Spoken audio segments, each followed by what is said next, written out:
Qué bueno que se acuerdan. Capítulo 17 de Primera Reyes. Vamos a leer el capítulo, versículo 2, 17:2 de Primera Reyes. Entonces Elías Tisbita, que era de los moradores de Galaad, dijo a Acab: vive Jehová, Dios de Israel, delante del cual estoy, que no habrá lluvia ni rocío en estos años, sino por mi palabra. Y fue a él palabra de Jehová diciendo: apártate de aquí y vuélvete al oriente y escóndete en el arroyo de Cherit, que está delante del Jordán, y beberás del arroyo. Yo te he mandado a los cuervos que te den allí de comer. Y él fue e hizo conforme a la palabra de Jehová, y se fue y asentó junto al arroyo de Cherit, que está antes del Jordán.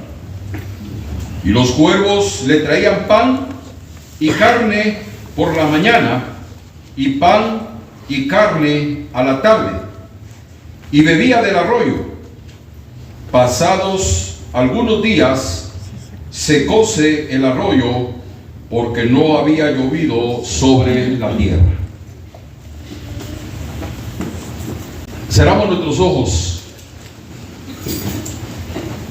Hacemos una oración más para que Dios bendiga su palabra o añada bendición a su palabra, porque la palabra ya es bendita. Pero que Dios añada bendición a esta porción que hemos leído. Así que vamos a orar. Martín Carranza, por favor. Bendito Dios y Padre amado, gracias, Señor. Gracias por tu misericordia, Señor, que tú tuviste de nosotros. Ya estamos aquí para alabarte y bendecirte, oh Dios. Ahora que hemos leído tu palabra, Señor, rogamos que tú añadas bendición a ella, oh Dios, y que caigan en buena tierra, Señor, en cada corazón, que podamos estar atentos a tu voz, oh Dios bendito. Sé tú hablando a cada vida, Señor, en el nombre de Cristo Jesús. Amén. Amén. Bueno, con mucho gozo, con mucha alegría en mi corazón, abro la palabra de Dios en esta preciosa tarde.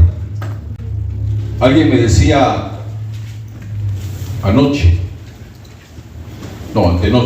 hace 2 noches, alguien me decía: ¿y usted se pone nervioso en el púlpito? Les digo: no, ya no me pongo nervioso. Esa etapa ya la vencí, ya la pasé. Pero nunca se pone nervioso. No, le digo, nunca me pongo nervioso. A veces sé lo que voy a decir, a veces no sé lo que voy a decir, pero siempre espero pues que Dios ponga palabras en mi boca. Y en esta tarde, pues vuelvo a repetir, con mucho gozo voy a predicar, no con nerviosismo, no con miedo, no con pena, al contrario, con mucha libertad. Y doy gracias a Dios por eso. No sé cuántos de ustedes ya leyeron esta porción, este capítulo 17 de Primera Reyes, pues nos cuenta la historia del profeta Elías. Hace unos días atrás, este miércoles que pasó hace 8 días, cuando predicaba Carlos Ramírez, nuestro hermano Carlos Ramírez, se recuerda que él hablaba del Jordán, que muchas veces tenemos que pasar el Jordán. Y ahora yo les quiero predicar que muchas veces Dios nos tiene que llevar al arroyo de Cherit. A ver qué nos dice Dios en esta tarde. Bueno, voy a empezar con esto. Si alguien sabe de disciplina, es un soldado que es entrenado para la guerra. Ningún soldado irá a la guerra sin antes entrar a un campo de entrenamiento. Una vez que el soldado es entrenado en el ejército, con el tiempo el soldado tiene que doblegar su voluntad y también tiene que quitar cualquier rebelión que pueda haber en su corazón. El soldado ahí, hermanos, en el campo de entrenamiento, aprenden a seguir las órdenes de sus superiores. Y fíjense que hasta qué punto llega un soldado, hasta qué punto llega el entrenamiento de un soldado, que aprenden a seguir a su líder, aun si es posible a la muerte, si este es el caso. Un soldado va detrás de su líder en la guerra, en las batallas, luchando a la par de él. Pero lo bueno de toda disciplina militar es que el soldado se hace más fuerte, el soldado se hace diferente, se hace disciplinado, el soldado madura. Así que a través de la disciplina, el que era un hombre común llega a ser pues un soldado listo para la batalla. Y cuando el soldado ya está bien entrenado, ahora él tiene el honor de defender a su patria, ¿verdad? Y es algo que está en su corazón. Y cuando el soldado entra, hermanos, a este entrenamiento militar, pues lo que hace esta disciplina militar es que le forma un carácter y le forma también un espíritu de entrega hacia el uniforme que está vistiendo. Un campo de entrenamiento, en efecto, pues no es más que una escuela de aprendizaje, de enseñanza, y a eso entra el soldado a la escuela militar, a aprender, a forjarse, ¿no? Pero nosotros también debemos de tener en cuenta que Dios tiene un lugar preparado para todos aquellos que son sus hijos, donde tiene que entrenarse, donde tiene que pasar el Hijo de Dios, donde tiene que disciplinarse. Pero enfoquémonos en esta tarde en Elías, en el profeta Elías, un hombre de coraje, un hombre de confrontación. Este hombre, por lo que hemos leído, está a punto de matricularse, está a punto de inscribirse en una escuela de entrenamiento, está a punto de entrar en el entrenamiento de Dios para poder enfrentar los problemas que más adelante, hermanos, le iban a venir, problemas de los cuales él ni siquiera tenía idea. Pero él tenía que estar entrenado para cuando la situación difícil pues viniera a su vida. Cuando pensamos, yo prácticamente pues cuando pienso en el profeta Elías, hay dos hechos que caracterizan su vida. La primera es esto, pues que fue el único hombre que fue arrebatado en un carro de fuego al cielo. No hay otro que haya sido llevado al cielo vivo en un carro de fuego. Y esto lo caracteriza. Y otra cosa que caracteriza su vida es cuando se enfrentó a los profetas de Baal allá en la cumbre del monte Carmelo. Estas dos cosas caracterizan y señalan pues la vida, el ministerio del profeta Elías. Pero es bueno recordar, y esto es para nosotros, que antes de enfrentar cualquier vicisitud, antes de enfrentar cualquier problema, cualquier batalla, tenemos que entrar, hermanos, en un campo de entrenamiento. Miremos que Elías, antes de enfrentar a los profetas de Baal en la cima, primero tuvo que pasar por el arroyo de Cherit. Y esto es muy importante, yo lo he catalogado como muy importante, esta enseñanza de llegar, de estar en el arroyo de Cherit.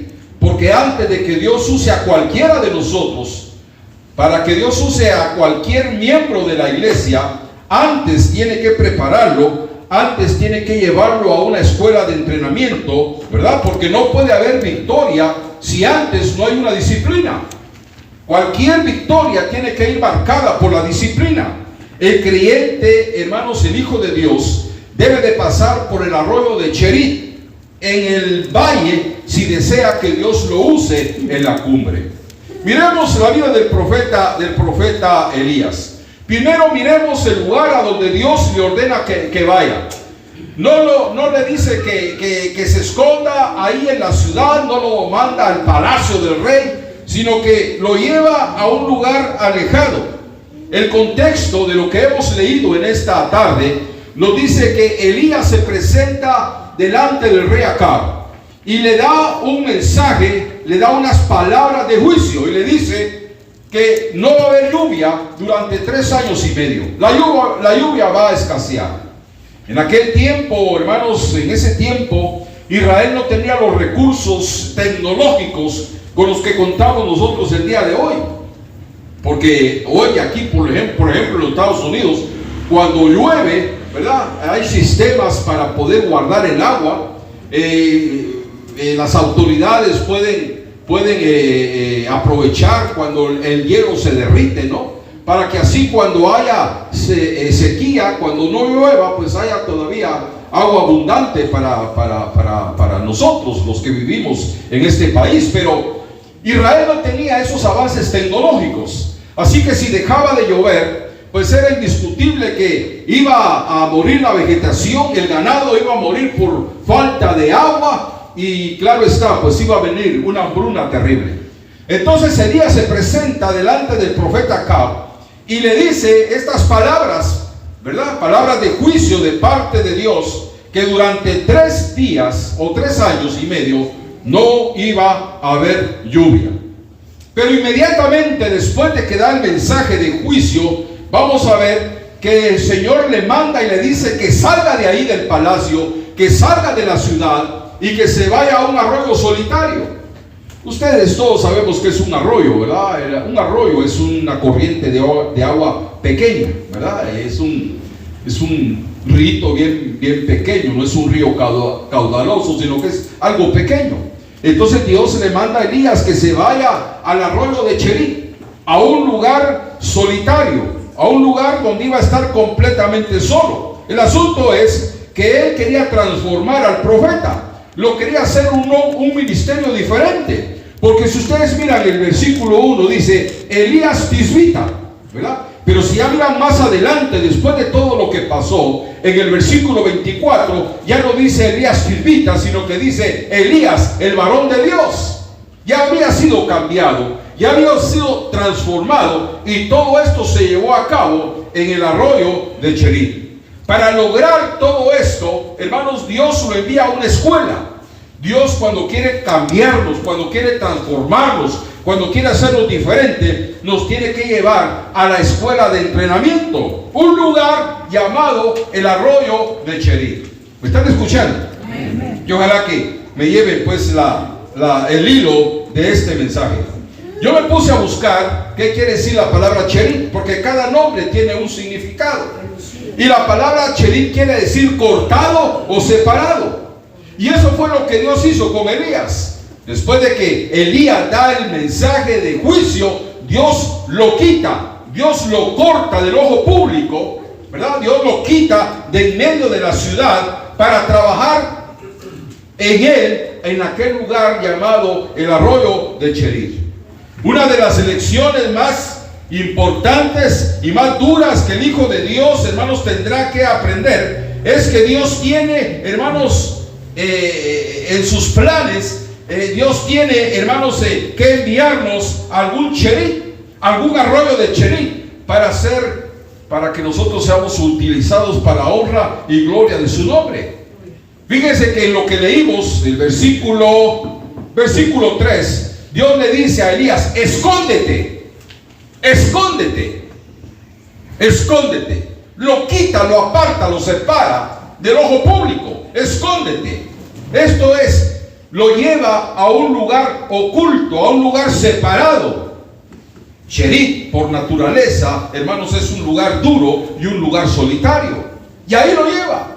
Y digo que es un lugar duro y solitario porque, hermanos, aproximadamente por 3 años el profeta estuvo en aquel lugar, en aquel arroyo. Ahí no había gente, no estaban sus padres, no estaban sus hermanos, no estaba ningún familiar, no estaba ningún amigo, ningún conocido. Estaba completamente solo.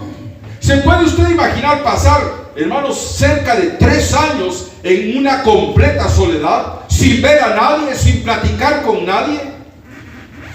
Humanamente se sintió solo. y humanamente sintió los efectos de la soledad, pero era un trato de Dios para con él. Ya no está enfrente del rey, ya no está enfrente del pueblo de Israel, ahora está enfrente de Dios para hacer la voluntad de Dios. En una completa soledad. Eso fue duro para el profeta. Por eso es que no debemos de pasar por alto, hermanos, la vida oculta. No pasemos por alto la vida oculta. ¿A qué me refiero con esto?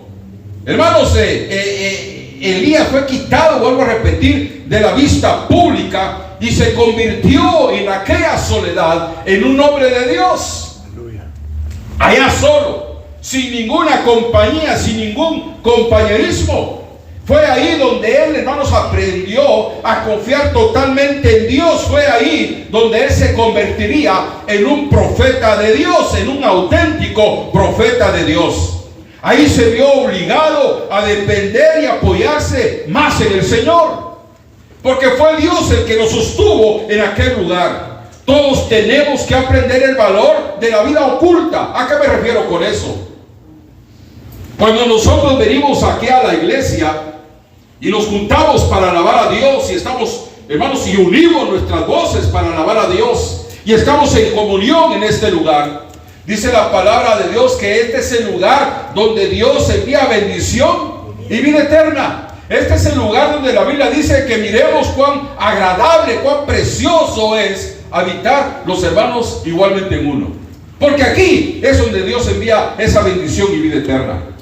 Pero cuando digo que no debemos, hermanos, de despreciar la vida oculta como le ocurrió a Elías, me estoy refiriendo que cada uno de nosotros como hijos de Dios debemos de tener nuestros momentos a solas con Dios. Donde no esté la esposa, donde no esté el esposo, donde no estén los hijos, donde no haya nadie más que uno y Dios. En esos momentos, en esos minutos que uno está solo con Dios. No debemos de despreciar esos momentos. Esa es la parte que los hombres, esa es la parte que la gente no ve, pero es la parte que nos define como cristianos. El estar a solas con Dios. Por eso, hermanos, solo el tiempo que pasamos a solas con Dios nos dará un carácter público. Tenemos que pasar nuestros momentos a solas con Dios. Este hombre pasó a solas con Dios 3 años. ¿Se puede usted imaginar? Pero vuelvo a repetir, como un hombre, como un ser humano, sintió el golpe, los efectos, hermanos, de la soledad. Pero miren ustedes el versículo 4. Hay una palabra ahí que para mí es importante. Está la palabra allí, refiriéndose al arroyo de Cherit. Allí. Cherit era un lugar específico. El único lugar que Dios, hermanos, el único lugar a donde Elías pudo ir para estar bien con Dios. Si Elías se hubiera ido a otro lado, se muere de hambre. Si Elías hubiera hecho lo que hizo Jonás, que Dios lo manda a Nínive y se va para otro lado, Elías hubiera muerto, porque la sequía golpeó duro, hermanos, a Israel.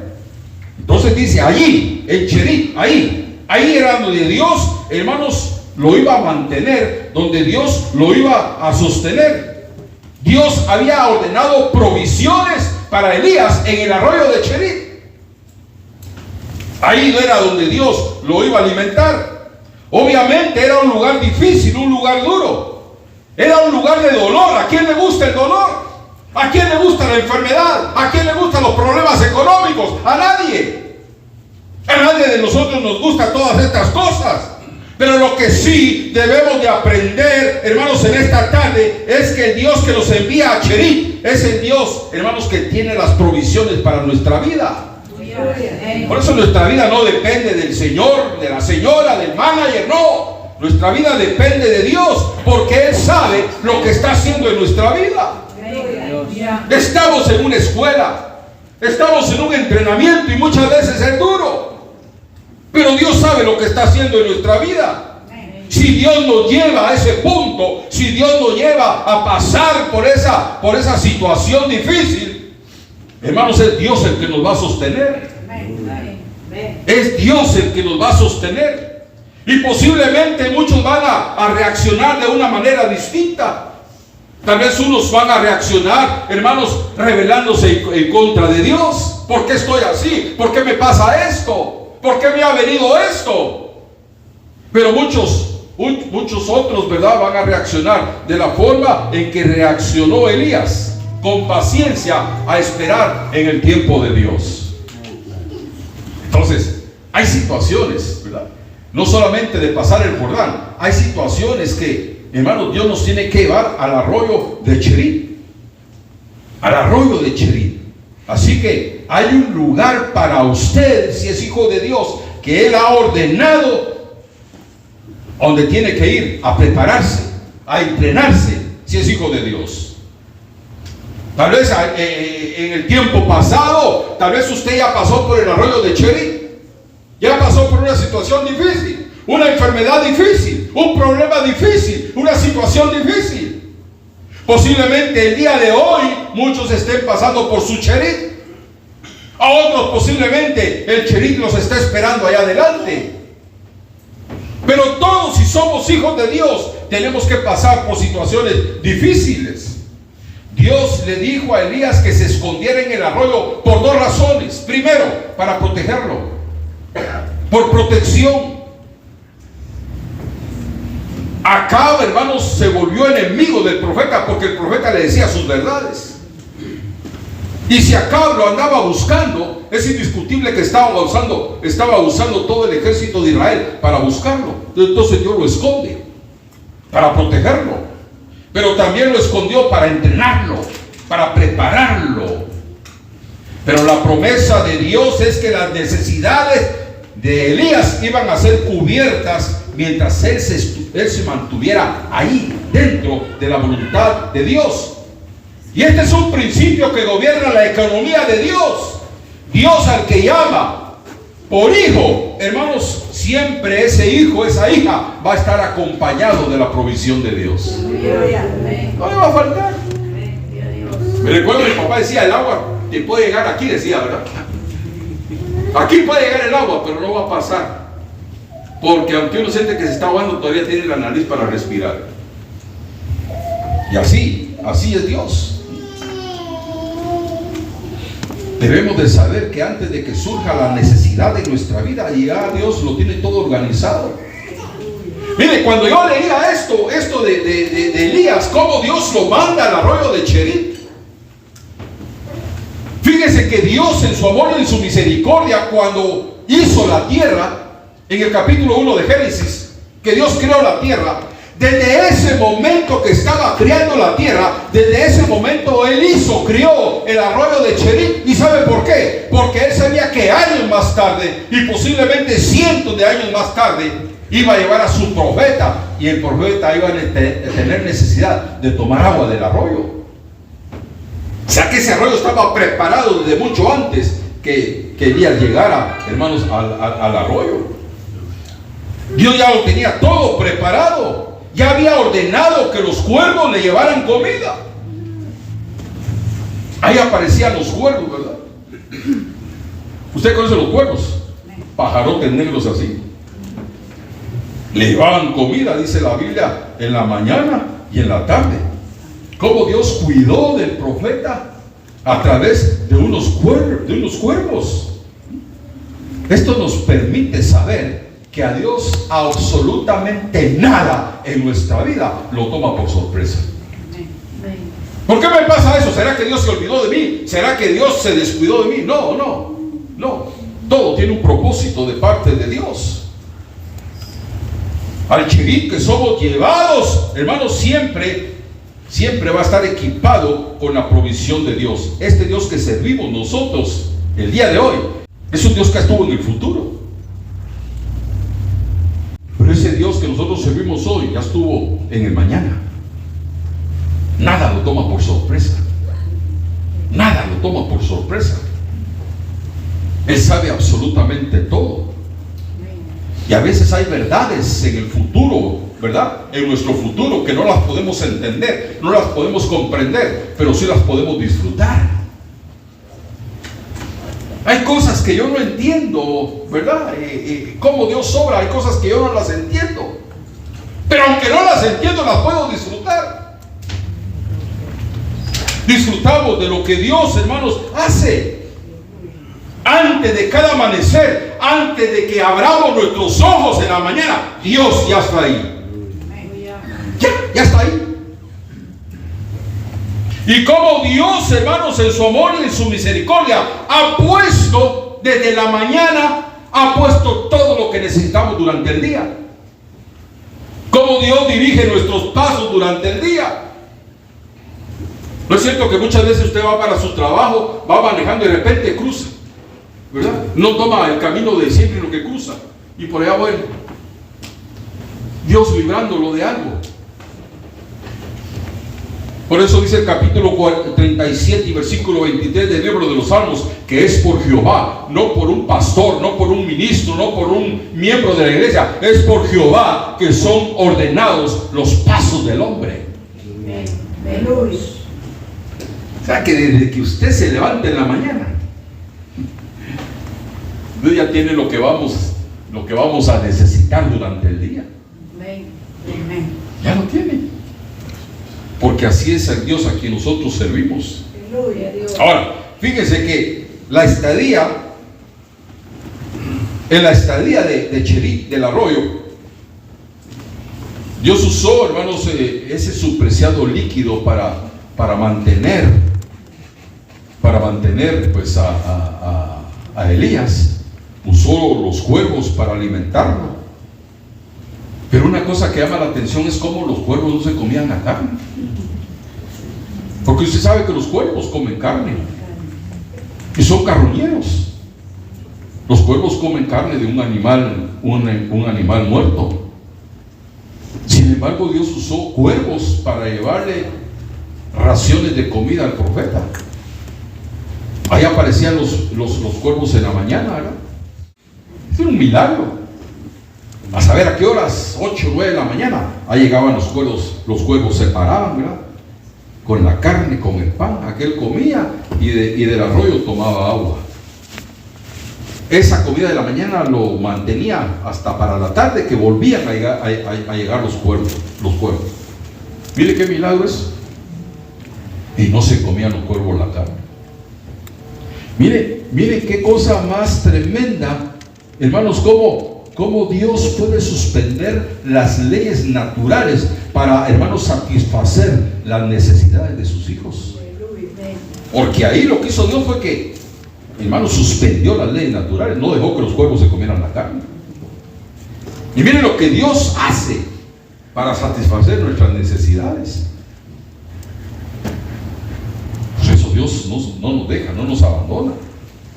Por eso yo les digo en esta tarde, hermanos, y se lo digo con todo mi corazón, hermano o hermana, nunca olvide que Dios sabe lo que usted necesita. Dios lo sabe. Él sabe cuál es su necesidad.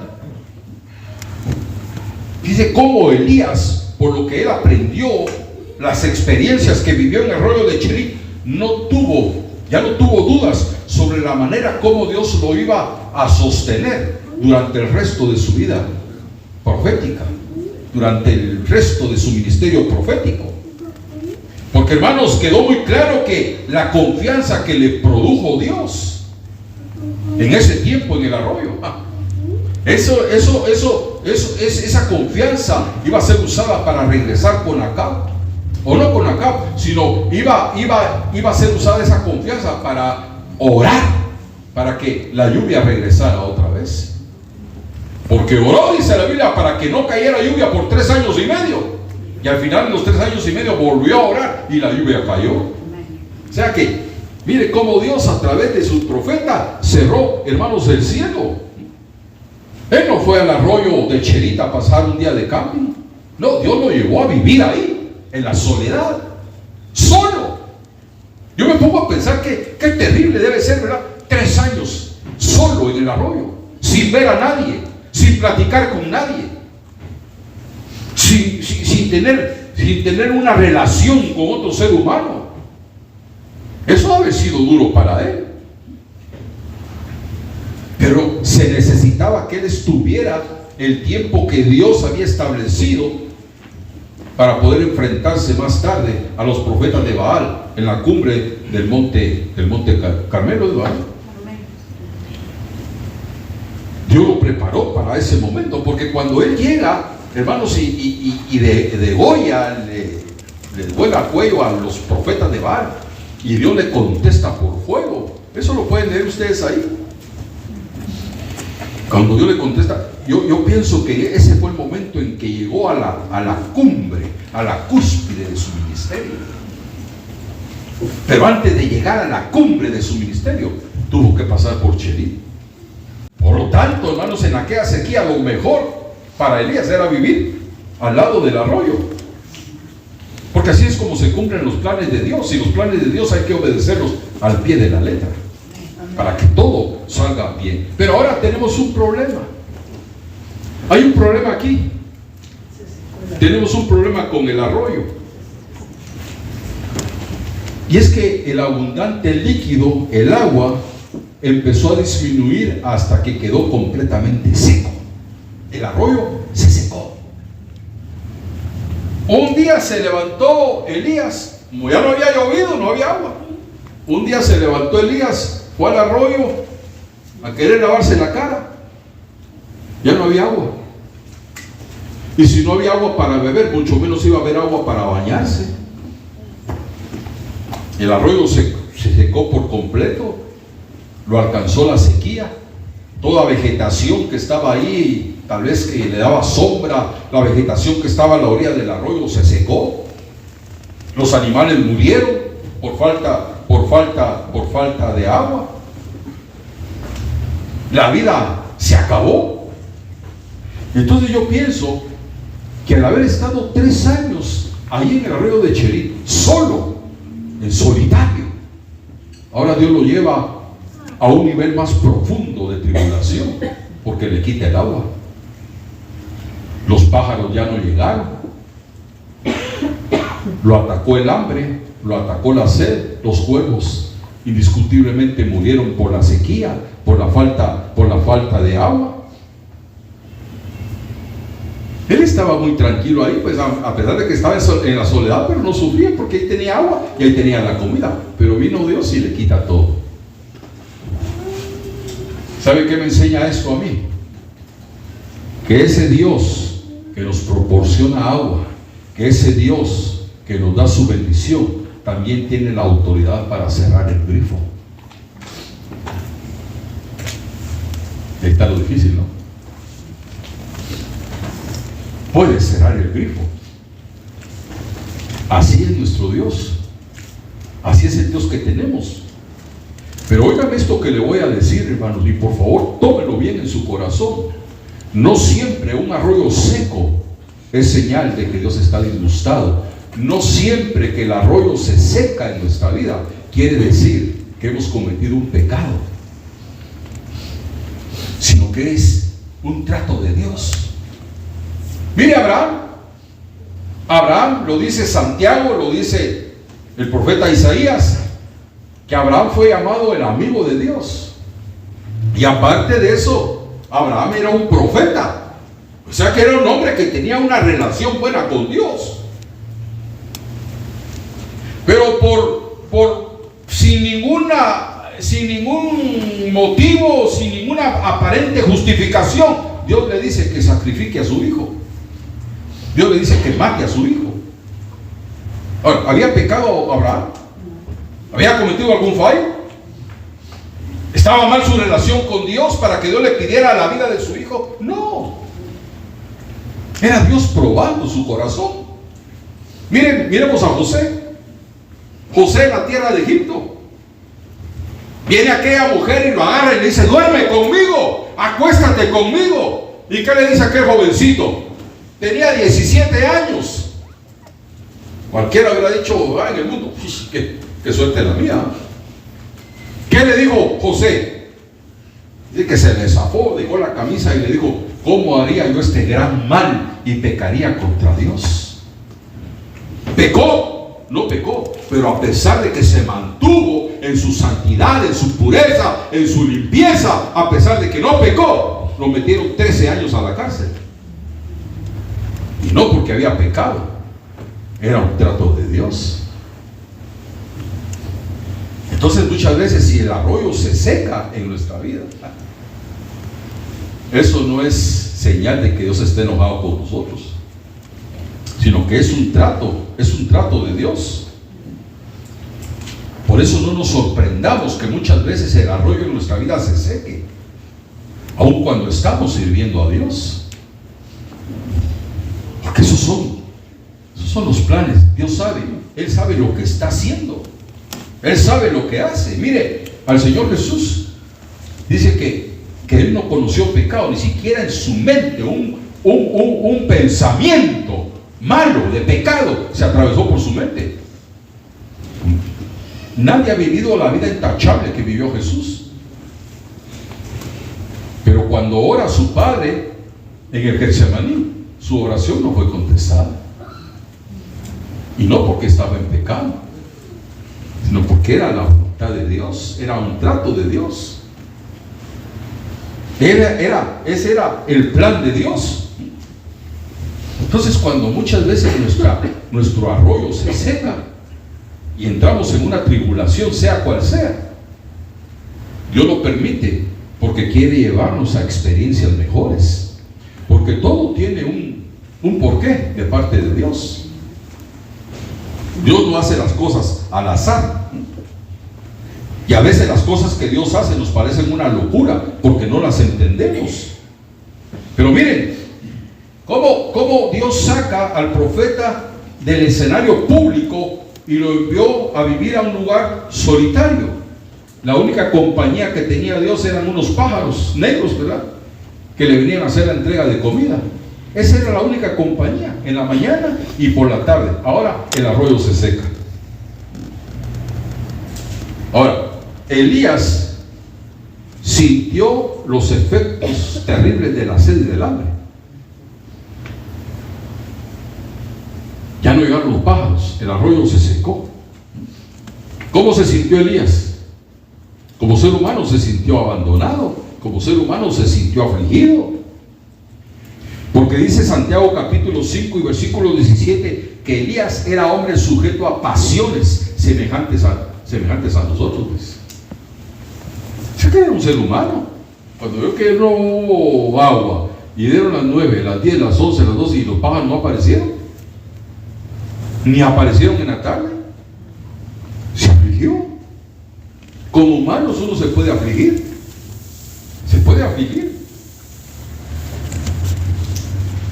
y tal vez se sintió abandonado por Dios, como muchas veces puede pasar el día de hoy. Pero recordemos la promesa de Dios en el capítulo 49 de Isaías.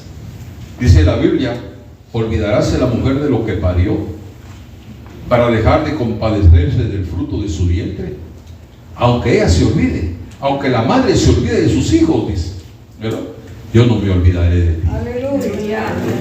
No me voy a olvidar de ti. Una madre se puede, fíjense que hay madres que abandonan a sus hijos, los desprecian, pero aunque ellas lo hagan, dice, yo no me olvidaré de ti. Entonces tenemos que tener, ya voy a terminar, tenemos que tener pues la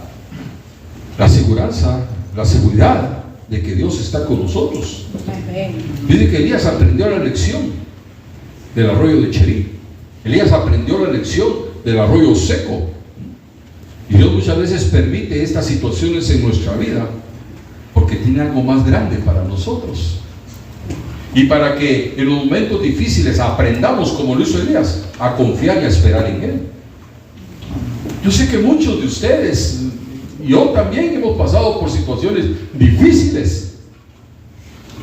Yo ya estoy por cumplir 70 años y en los 70 años Dios no me ha dejado.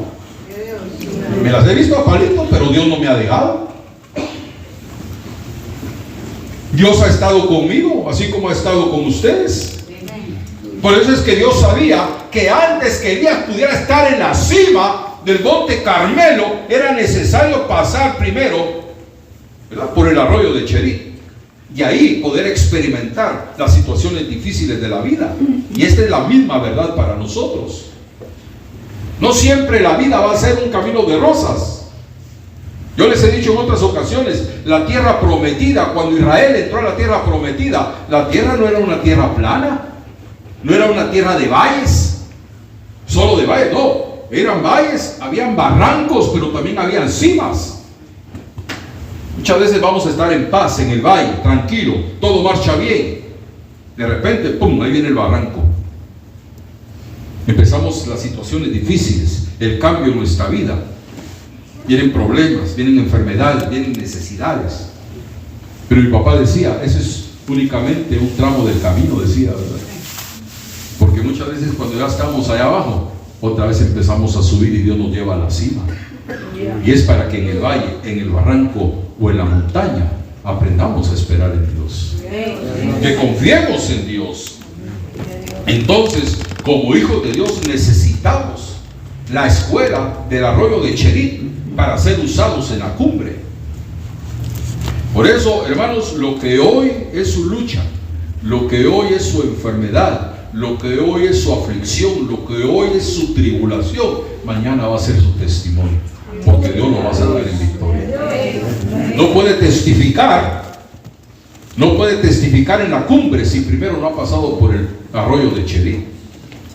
Entonces, gracias a Dios, porque si el arroyo se llega a secar en nuestra vida por la voluntad de Dios, sepamos que Dios va a traer otra vez la lluvia de regreso a nuestra vida.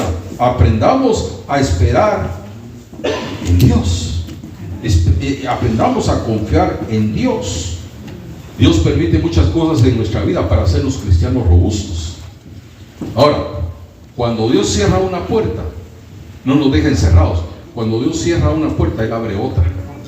Porque cuando se acabó el agua, cuando se acabó la comida, Dios lo lleva a la viuda de Sarepta de Sidón. Y dice que ahí, en la sequía, ahí estuvo comiendo y viviendo por un año. Pero ya no pasó hambre. Dios le abrió otra puerta, otra bendición. Hay un mismo que dice, ¿verdad?, si la puerta se secó, busca otro camino, dice. Porque Dios nunca nos va a dejar encerrados. Dios siempre, siempre, en su amor y en su misericordia, nos va a sacar en victoria. Que Dios bendiga este mensaje en esta noche. Amén.